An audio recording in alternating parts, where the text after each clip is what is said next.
bem-vindos. Hoje a gente vai mergulhar num material um pouco diferente. Não é um estudo, nem um artigo, mas uma coisa muito mais crua, mais pessoal.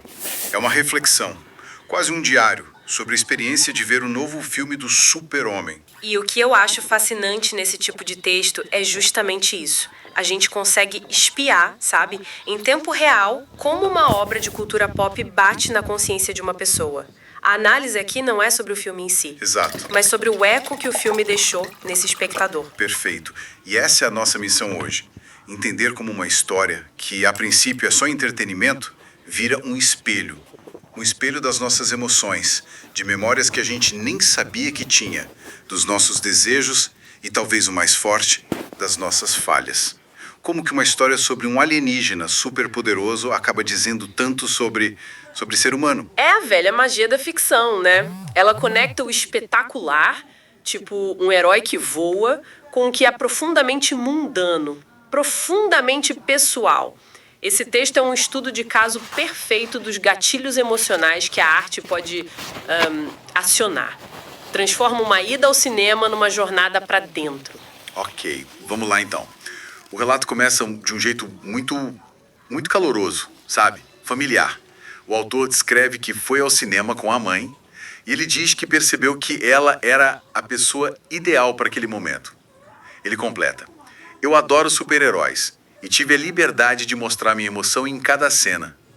A gente sente na hora um ambiente de segurança, né? Um lugar onde se pode ser vulnerável e gritar 'Vai, Superman!' sem julgamento nenhum." E essa abertura é a base de tudo que vem depois. Ela estabelece o estado de espírito dele. Ele não tá ali com uma postura cínica, procurando o defeito no roteiro. Ele tá receptivo, de coração aberto. E é essa abertura que permite que o filme atinja ele em pontos tão neurálgicos. E o primeiro grande surto emocional vem com o que ele chama de a parte do gelo. Ele fica, assim, genuinamente emocionado. Para quem não lembra, ele está falando da Fortaleza da Solidão. Ele descreve como um lugar onde o super-homem entra em um estado de solitude, se reconecta com antepassados, com a própria origem. Mas a frase que me pegou foi a seguinte: "O valor simbólico no meu peito era imenso, porque eu tive meu momento de solitude." É como se ele visse a própria vida refletida naquele gelo todo. E aí tá a primeira grande ponte entre a tela e a alma. A Fortaleza da Solidão deixa de ser um cenário de ficção e vira instantaneamente uma metáfora para uma necessidade que todo mundo tem. Um espaço, seja físico ou mental, para introspecção. É o nosso próprio lugar de gelo, onde a gente se afasta do barulho do mundo para conseguir ouvir a nossa voz. Isso é fascinante. Mas pensando aqui, essa Fortaleza da Solidão não pode ser também um perigo? O risco da gente se isolar demais nos nossos refúgios, talvez fugindo dos problemas em vez de encarar? O autor do texto parece focar só no lado bom, na reconexão. É uma ótima observação e a resposta é sim, com certeza. A solitude é uma ferramenta de dois gumes. Por um lado, é essencial para se autoconhecer, para processar as coisas, recarregar as energias, como o texto sugere. Se até o super-homem precisa, quem somos nós, né? Mas, por outro lado, a mesma fortaleza que protege pode virar uma prisão. O isolamento em excesso leva à desconexão, a ficar remoendo pensamentos. A chave, tanto para ele quanto para a gente, é saber quando entrar na fortaleza e, mais importante ainda, quando sair dela e voltar para o mundo. Interessante. E é curioso como ele sai de uma emoção tão grandiosa interna para algo bem mundano, o cão do super-homem. Mas é aí que a coisa fica realmente pessoal, né? É aí que o espelho se torna implacável. Totalmente. O autor diz: "Adorei ver o cão, expressei meu desejo em ter um cachorro." Um momento leve que muita gente se identifica. Mas a frase seguinte é um soco no estômago. Ele continua: "Mas a limpeza me impede de ter um animal." O que no fundo é triste, você ter um desejo e não realizar porque simplesmente você tem a falha de manter um ambiente bacana. Nossa, é tão revelador. Ele vai de "quero um cachorro" para "eu sou uma falha" em uma única frase. É um salto mental brutal. O que está acontecendo aí psicologicamente é o fascinante. O cachorro, que é um detalhe pequeno no filme, funciona como um gatilho. Um gatilho para uma autocrítica profunda que, pelo jeito, já estava ali, sabe? Pronta para aparecer. A questão deixa de ser sobre ter um bicho de estimação e passa a ser sobre uma falha que ele enxerga nele mesmo. Exato. O cão vira o símbolo de um desejo frustrado. E a justificativa para isso é uma falha de caráter, uma incapacidade de manter um ambiente bacana. É o exemplo perfeito de como a gente projeta nossos conflitos internos naquilo que a gente vê. É quase uma desculpa que arrumamos para não ir atrás dos nossos desejos, né? A gente acha uma falha em nós e usa como barreira. A luta ali não é do super-homem contra o Zod. É do autor contra a própria autopercepção. Precisamente. E é um conflito incrivelmente humano. Quantas vezes a gente não faz isso? Ah, eu adoraria pintar, mas não tenho talento. Queria mudar de carreira, mas não sou corajoso o suficiente. O cachorro, no texto, é só a ponta do iceberg de um conflito bem maior sobre autoeficácia, sobre a capacidade de cuidar, seja de um animal, de um espaço ou, no fundo, de si mesmo. O filme só deu um empurrãozinho. Essa autocrítica, por causa do cão, é muito dura. É uma vulnerabilidade que desarma ele completamente. E parece que essa abertura deixa ele pronto para o próximo gatilho emocional, que é ainda mais empático quando ele vê a personagem da garota super bêbada. Sim, ele vira o foco de si mesmo pro outro, mas acaba se encontrando nesse outro. É incrível. Exato. A reação dele é imediata, é física. Eu abri os braços. É um gesto de acolhimento, sabe? E ele explica por quê. Ela, naquele momento, era tudo que já fui e de todas as amigas que eu segurei o cabelo na hora que a bebida exagera. De repente, a gente não tá mais falando de Krypton. A gente tá falando de noites de festa, de amizade, de cuidar um do outro nos momentos mais vulneráveis da vida. A rapidez da identificação aí é o que me impressiona. A personagem na tela vira uma porta pro passado. Não é uma análise intelectual, é uma resposta do corpo, empática. Ele não julga, ele reconhece. E ao reconhecer ela, ele está reconhecendo uma versão de si mesmo e das pessoas que ele ama. É empatia na sua forma mais pura, ativando uma memória coletiva sobre o que é ser jovem e descobrir limites. E aí vem o detalhe que ele repara que é hilário. A personagem não fica bêbada na Terra, então ela vai para um outro plano astral para curtir. E a conexão que ele faz com a vida real é perfeita, eu tive que rir. Quem nunca se jogou no gin com tônica na catuaba, né? Quem nunca procurou uma festa e se encontrou? É uma tradução perfeita. É brilhante. A busca por outro plano astral na sexta-noite. É genial como ele conecta o cósmico com o boteco. É brilhante, porque ele está desmistificando o fantástico e achando a verdade humana ali.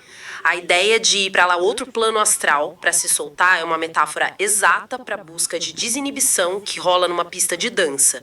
Ele traduz um conceito de ficção científica para uma experiência que todo mundo entende. Não é sobre superpoder, é sobre querer se sentir livre por umas horas. E essa reflexão toda sobre a festa acaba desenterrando uma memória muito específica.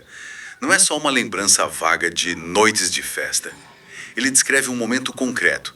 Eu tenho um amigo e temos uma música, estávamos distantes e eu empurrei todos e ele também veio só pro meu encontro. Um abraço forte surgiu e eu gritava, você está sentindo isso? Ele disse que era incrível a sensação. E aqui o quebra-cabeça emocional se encaixa. A cena da garota não despertou só uma memória genérica. Despertou uma recordação sensorial, com movimentos, som, emoção à flor da pele. É sobre a busca desesperada por conexão humana no meio do caos de uma multidão. A festa, assim como a ida da personagem para o outro plano astral, é um lugar de encontro e de transcendência através da partilha com outra pessoa. A pergunta, você está sentindo isso, é o coração de tudo. É a necessidade de validar uma emoção tão intensa que parece que vai explodir. É a busca por um testemunho, sabe? Por alguém que diga assim, eu também sinto, você não está sozinho nisso. E pensar que tudo isso foi desenterrado por uma personagem secundária num filme de super-herói. É incrível. Mostra o poder da narrativa. As histórias não dão só informação, elas dão acesso a compartimentos nossos que podiam estar fechados há anos. O filme funcionou como uma chave que abriu a gaveta dessa memória específica com toda a sua carga de alegria, de urgência e de conexão. E a partir dessa viagem tão pessoal, o texto muda de novo. Vai para uma reflexão mais social. O autor foca no lance de preconceito contra o super-homem porque ele é um alienígena. E o curioso é que, para ele, a referência principal sobre isso não é o próprio super-homem. Ele diz, eu lembrei do X-Men, que considero ser a primeira obra que o marcou nesse sentido. Talvez porque os X-Men são um grupo, uma minoria, o que torna a alegoria do preconceito ainda mais direta, mais política, né? Essa é uma análise muito perspicaz. E eu acho que ele tem toda a razão. O que isso mostra é um espectador com uma literacia de mídia apurada. Ele não está vendo esse filme isolado, ele está conectando com um universo maior de histórias e temas. E a intuição dele está certíssima. A ficção científica e as histórias de super-heróis, desde sempre, usaram a figura do outro, o alienígena, o mutante, o robô, para explorar questões bem terrenas de preconceito, aceitação e medo desconhecido. É a velha máxima da ficção científica, né? Falar sobre hoje usando as metáforas do amanhã. Os X-Men, com a luta pelos direitos dos mutantes, são talvez o exemplo mais explícito disso. Uma alegoria clara para os movimentos de direitos civis. Exatamente. A luta deles, na maioria das vezes, não é contra um vilão que quer destruir o mundo. É pelo simples direito de existir, pela aceitação. Ao fazer essa conexão, o autor do texto mostra uma compreensão profunda do gênero. Ele reconhece o poder não só como entretenimento, mas como comentário social. Ele percebe que a luta do super-homem para ser aceito ecoa as lutas de inúmeros grupos marginalizados na nossa própria sociedade. O espetacular, de novo, iluminando o real. Que jornada! A gente partiu da alegria de ver um filme com a mãe e viajou pela necessidade de solitude, pela autocrítica feroz por causa de um cachorro, pela empatia com as nossas versões mais caóticas do passado e, por fim, pela reflexão sobre preconceito. Tudo isso a partir de um único bilhete de cinema. É a prova definitiva de que as fontes que a gente consome, filmes, livros, música, funcionam como um teste de Rorschach. A mancha de tinta é a mesma para todo mundo. Mas o que a gente vê nela diz tanto sobre a obra quanto sobre nós mesmos. Revela as experiências, os medos e os desejos que a gente leva para a sala de cinema. O filme foi o catalisador, mas a experiência foi inteiramente pessoal. Isso me faz pensar. Se essas histórias são espelhos, será que na maior parte do tempo a gente escolhe espelhos que só mostram o que a gente já quer ver? Que só confirmam nossas ideias? É uma questão central e que nos leva a uma reflexão que podemos deixar no ar. O que acontece quando uma história, talvez por acaso, como foi aqui, nos força a olhar para um reflexo que a gente não esperava encontrar?